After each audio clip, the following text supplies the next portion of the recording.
پھر یسوع روح کی قوت سے بھرا ہوا گلیل کو لوٹا اور سارے گرد و نواح میں اس کی شہرت پھیل گئی۔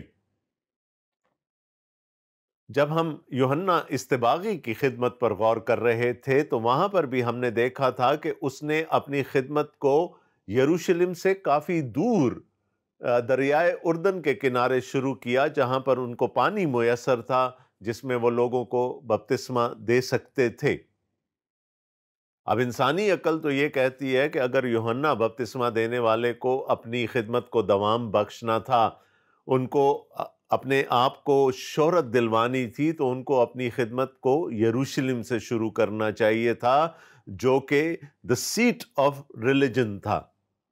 لیکن ہم دیکھتے ہیں کہ یوحنا اصطباغی نے بھی اپنی خدمت کا آغاز یروشلم سے پرے شروع کیا، لیکن اس خدمت میں اتنا دم تھا کہ یروشلم خود اٹھ کر ان کے پاس آ گیا۔ اب یہی بات خداوند یسوع مسیح کے بارے میں بھی کہی جا سکتی ہے۔ لوگ تو یہ ایکسپیکٹ کر رہے ہوں گے نا، ان کی توقع یہ رہی ہوگی کہ مسیح آئے گا تو وہ یروشلم سے اپنی خدمت کا آغاز کرے گا۔ اس زمانے کی ربیوں کی تعلیم یہ تھی کہ جب بھی مسیح آئے گا وہ ہیکل کے کنگرے پر کھڑا ہو کر the highest point in the temple وہاں سے اپنی خدمت کا اعلان کرے گا، اپنے مسیح ہونے کا اعلان کرے گا۔ لیکن ایسا کچھ نہیں ہوا۔ ہاں، ابلیس ضرور ان کو اس کنگرے پر لے گیا، لیکن کسی اور نیت سے۔ خداوند یسوع مسیح نے بھی اپنی خدمت کا آغاز دریائے اردن کے کنارے ہی کیا، یہودیہ کے علاقے میں کیا، لیکن ہم دیکھتے ہیں کہ اب وہ گلیل کے علاقے میں آ گئے ہیں۔ اب گلیل کا علاقہ وہ ہے جس کو کہ یروشلم کے باسی کوئی اچھا نہیں سمجھتے تھے، کیونکہ یہ بالکل ملک فلسطین یا ملک کنعان یا اسرائیل، آپ جو بھی اس کو کہہ لیں، اس کے بارڈر پر واقع تھا۔ اس کے ارد گرد غیر قومیں آباد تھیں، اور جب ایسی سچویشن ہوتی ہے تو آپس میں میل جول ہوتا ہے، مخلوط شادیاں ہوتی ہیں اور لوگ آپس میں مکس ہو جاتے ہیں۔ تو یروشلم کے رہنے والے جو اپنے آپ کو پیور یہودی کہتے تھے، وہ گلیل کے رہنے والوں کو کوئی بہت اچھی نظر سے نہیں دیکھا کرتے تھے، یہاں تک کہ وہ ان کی بولی پر بھی اعتراض کرتے تھے۔ ان کی بولی تھوڑی سی شاید دیہاتی طرز کی ہوگی، اسی لیے ان کی زبان کو بھی اچھا نہیں سمجھا جاتا تھا۔ یاد ہے مقدس پطرس اسی بولی کی وجہ سے ہی تو پکڑے گئے تھے، جب ایک لونڈی نے کہا مجھے لگتا ہے کہ تو اس شخص کے ساتھ رہا ہے کیونکہ تیری بولی بتا رہی ہے۔ تو یہ وہ علاقہ ہے جو عین بارڈر پر ہے۔ ایک زمانے میں اس کو غیر قوموں کی گلیل بھی کہا جاتا تھا۔ اب یسوع کے وہاں سے خدمت کو شروع کرنے کا ایک ریزن یہ بھی ہو سکتا ہے کہ یسوع خود گلیلی ہیں۔ یوسف اور مریم دونوں کا تعلق ناصرت سے تھا، دونوں گلیلی تھے، تو یسوع نے بھی سوچا کہ وہ اپنی خدمت کو گلیل ہی سے شروع کریں۔ لیکن بات صرف اتنی نہیں ہے، یہ خدا باپ کا منصوبہ تھا۔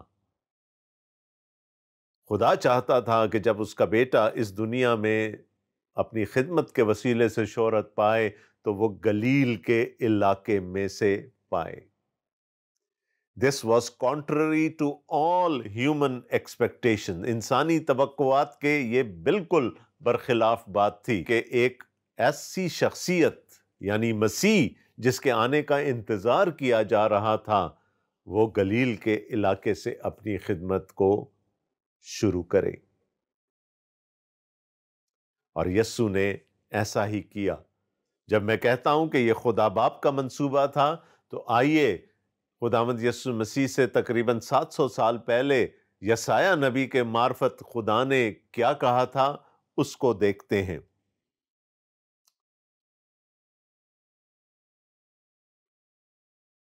یسایہ نبی کا صحیفہ، اس کا 9واں باب اور اس کی پہلی 4 آیات۔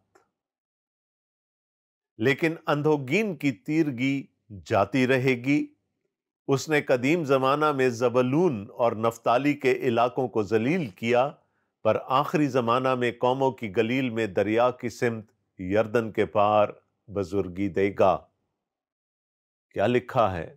اندوگین کی تیرگی جاتی رہے گی، اندھیرا چھٹ جائے گا، تاریکی چھٹ جائے گی۔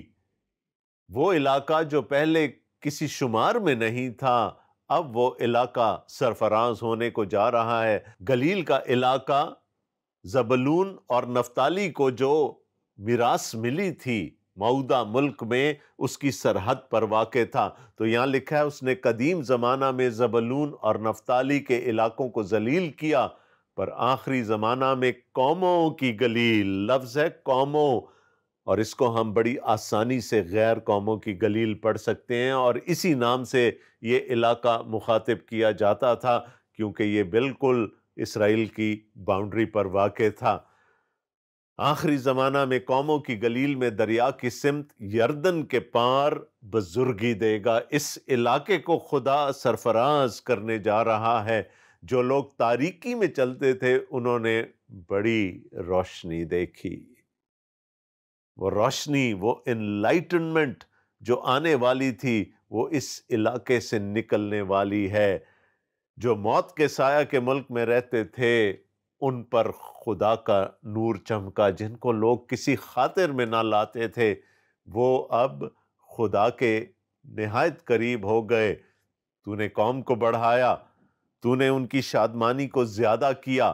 وہ تیرے حضور ایسے خوش ہیں جیسے فصل کاٹتے وقت اور غنیمت کی تقسیم کے وقت لوگ خوش ہوتے ہیں، کیونکہ تو نے ان کے بوجھ کے جوئے اور ان کے کندھے کے لٹ اور ان پر ظلم کرنے والے کے عصا کو ایسا توڑا ہے جیسا مدیان کے دن میں کیا تھا۔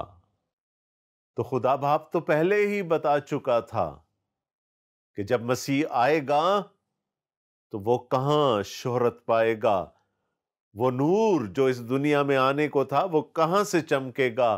اس کا فیصلہ تو شاید ازل میں ہی ہو چکا تھا، جس کو یسایہ نبی کے وسیلے سے خدا نے بیان کیا۔ اور پھر ہم دیکھتے ہیں کہ خداوند یسوع مسیح نے گنیسرت کی جھیل یعنی گلیل کی جھیل کے کنارے ایک شہر کو، کفر نحوم کو چن لیا تاکہ وہ وہاں سے خدمت کر سکیں۔ عبرانی میں اس کو کفار نحوم کہتے ہیں۔ نحوم جس کی جڑ نخم ہے اور جس کے معنی امید ہیں، ہوپ۔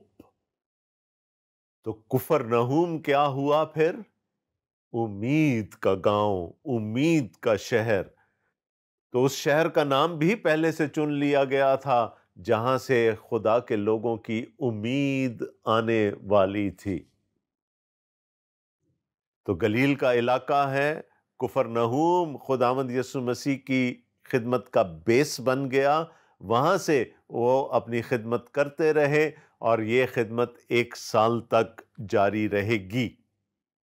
آگے لکھا ہے 15ویں آیت میں، اور وہ ان کے عبادت خانوں میں تعلیم دیتا رہا اور سب اس کی بڑائی کرتے رہے۔ اس بات کی طرف میں نے پچھلے پروگرام کے آخر میں بھی اشارہ کیا تھا کہ اس سے پہلے کہ خدا کا بیٹا اس دنیا میں آتا، خدا نے پورے ملک فلسطین میں عبادت خانوں کا جال بچھا دیا تھا۔ عبادت خانہ جس کو ہم سیناگوگ کہتے ہیں، پرانے عہد نامے کو آپ پڑھیں گے تو کہیں پر بھی سیناگوگز کا یا عبادت خانوں کا ذکر آپ کو نہیں ملے گا۔ یہودی عبادت کا ایک ہی مرکز تھا اور وہ تھی یروشلم کی ہیکل۔ لیکن جب نبوکد نظر نے ہیکل کو مسمار کر دیا اور وہ بنی یہودا کو اسیر بنا کر بابل میں لے گیا، تو اب تو ہیکل نہیں تھی، اب وہ سیریمونیل لا کو، رسوماتی جو شریعت تھی اس کو پورا نہیں کر سکتے تھے، قربانیاں نہیں چڑھائی جا سکتی تھی، لوگوں کے گناہوں کا کفارہ نہیں ادا کیا جا سکتا تھا۔ تو جب وہ بابل میں تھے تو انہوں نے عبادت خانوں کی بنیاد رکھی۔ انہوں نے کہا ہم اس رسوماتی شریعت کو تو پورا نہیں کر سکتے، تو آؤ ہم خدا کے کلام پر ہی غور کریں اور یوں سیناگوگز کی ابتدا ہوئی، اور جب یہ بنی یہودا بابل کی اسیری سے واپس آئے تو یہ سیناگوگز کو اپنے ساتھ لے آئے، کیونکہ بہت عرصہ تک ہیکل تعمیر نہیں ہوئی تھی۔ اور خداوند یسوع مسیح کے زمانے تک آتے آتے تقریباً 500 سیناگوگز تھیں پورے ملک فلسطین میں، اور ان میں ایک قدر مشترک تھی کہ ان سب کا دروازہ مشرق کی سمت، ہیکل کی سمت کھلتا تھا۔ اور خداوند یسوع مسیح کے بارے میں لوکا ہمیں بتاتے ہیں کہ وہ ان سیناگوگز میں، ان عبادت خانوں میں تعلیم دیتا رہا۔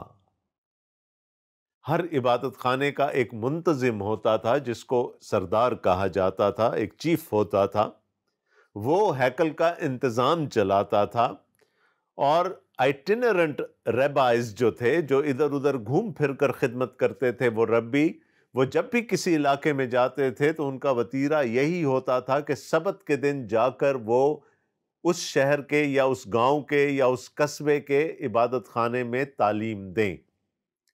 یسوع مسیح کی خدمت بھی آئٹینرنٹ تھی، وہ بھی ایک جگہ سے دوسری جگہ گھومتے رہتے تھے، اس لیے ان کا بھی یہی وتیرہ تھا کہ وہ جہاں پر بھی ہوتے وہ عبادت خانے میں جا کر تعلیم دیا کرتے تھے۔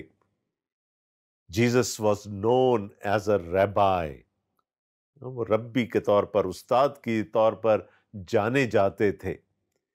تو ایک تو گلیل کے علاقے میں خدمت ہو رہی ہے، کفرنہوم اس کا بیس ہے، وہاں سے نکل کر خداوند یسوع مسیح گلیل کے دوسرے علاقوں میں جاتے تھے، وہاں پر وہ عبادت خانوں میں تعلیم دیا کرتے تھے۔ اور ایسے ہی ایک دن وہ اپنے آبائی گاؤں چلے گئے۔ مقدس لوکا ہمیں بتاتے ہیں، اور وہ ناصرت میں آیا جہاں اس نے پرورش پائی تھی، اور اپنے دستور کے موافق سبت کے دن عبادت خانہ میں گیا اور پڑھنے کو کھڑا ہوا۔ اور یسایہ نبی کی کتاب اس کو دی گئی، اور کتاب کھول کر اس نے وہ مقام نکالا جہاں یہ لکھا تھا۔ تو اپنی گلیل کی خدمت کے دوران جہاں خداوند یسوع مسیح مختلف شہروں میں، مختلف قصبوں میں، مختلف دیہات میں جاتے تھے، وہ اپنے آبائی گاؤں چلے گئے، اور وہاں جا کر بھی انہوں نے یہ نہیں کیا کہ میں تھوڑے دن چھٹی منا لوں، میں تھوڑے دن آرام کر لوں۔ جب سبت کا دن آیا تو وہ عبادت خانے میں گئے اور تعلیم دینا چاہی۔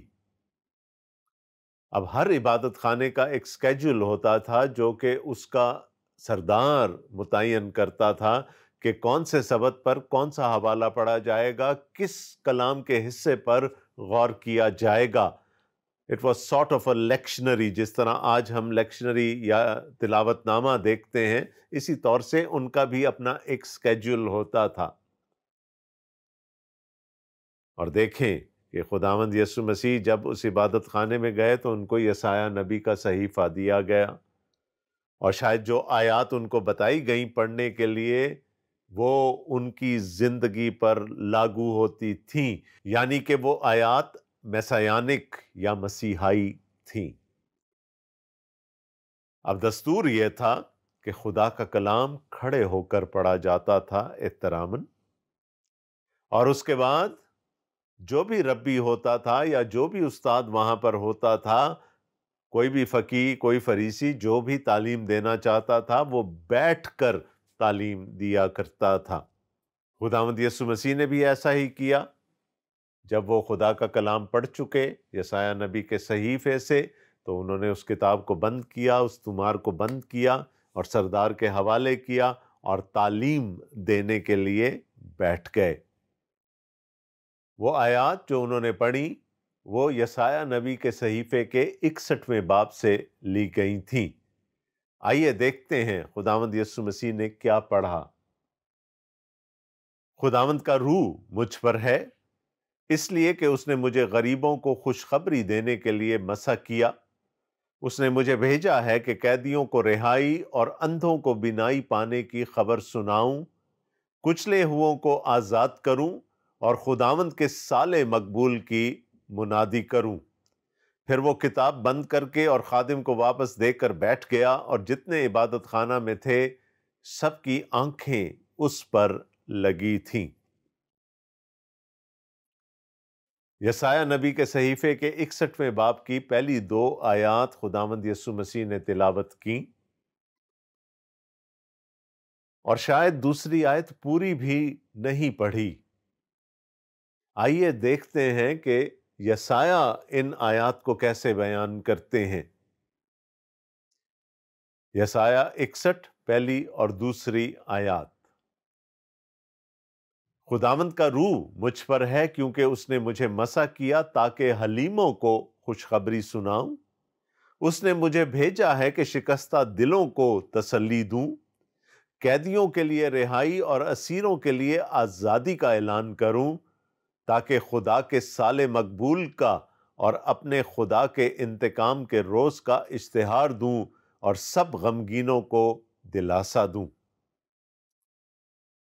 خداوند یسوع مسیح نے دوسری آیت پوری نہیں پڑھی، انہوں نے اس کو یہاں لا کر ختم کر دیا تاکہ خدا کے سال مقبول کا اشتہار دوں، اس کا اعلان کروں، اور بات کو یہاں پر ختم کر دیا۔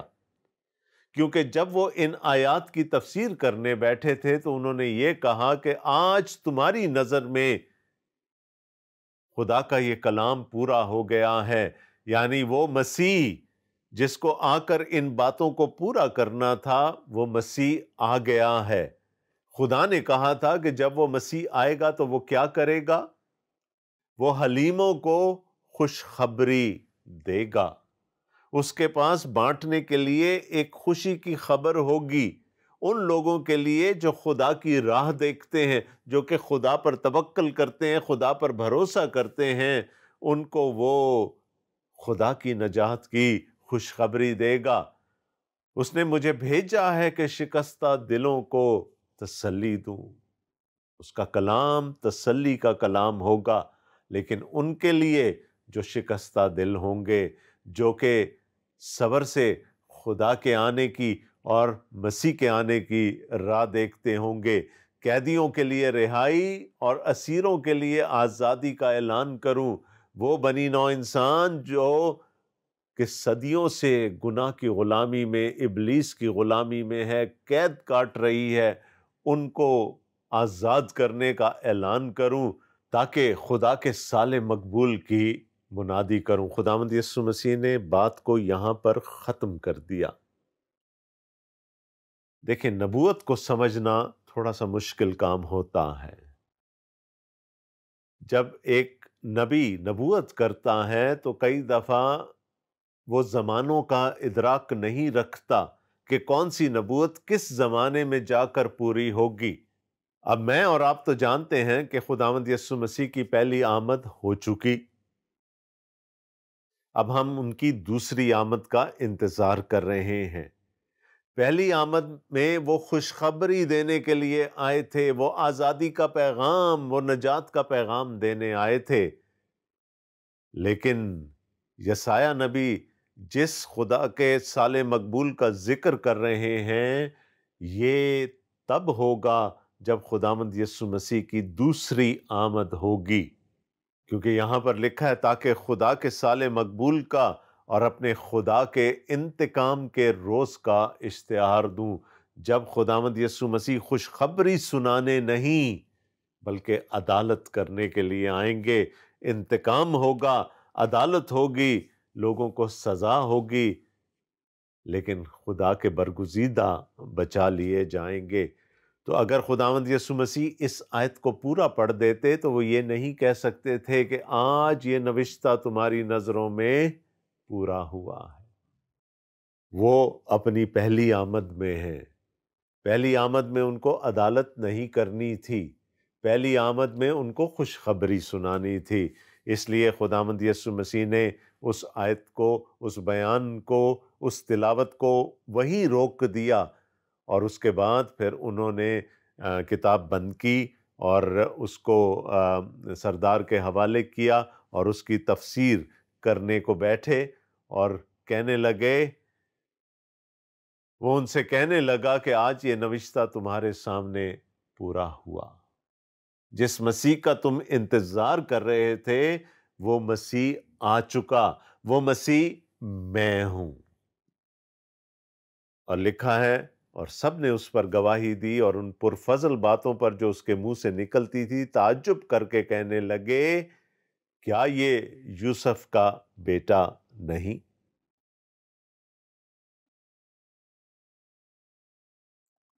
دیکھیں، یسوع اپنے ہوم ٹاؤن میں ہیں، سب لوگ ان کو جانتے ہوں گے۔